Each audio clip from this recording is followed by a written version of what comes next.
السلام عليكم ورحمة الله وبركاته. فيديو قصير عن خلية نحل صغيرة تجمعت على ورق البامية. اليوم 26 شهر تسعود 2024. وجدت طرد صغير من النحل متجمع على ورق البامية في الحديقة.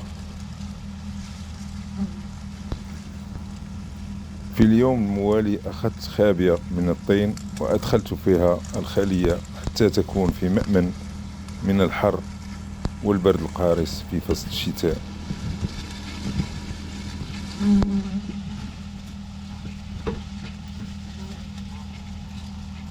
هذه أول تجربة لي مع النحل، وأول مرة أتعامل فيها مع هذا الطرد، لكن تعاملت معه بهدوء تام وببرودة الدم.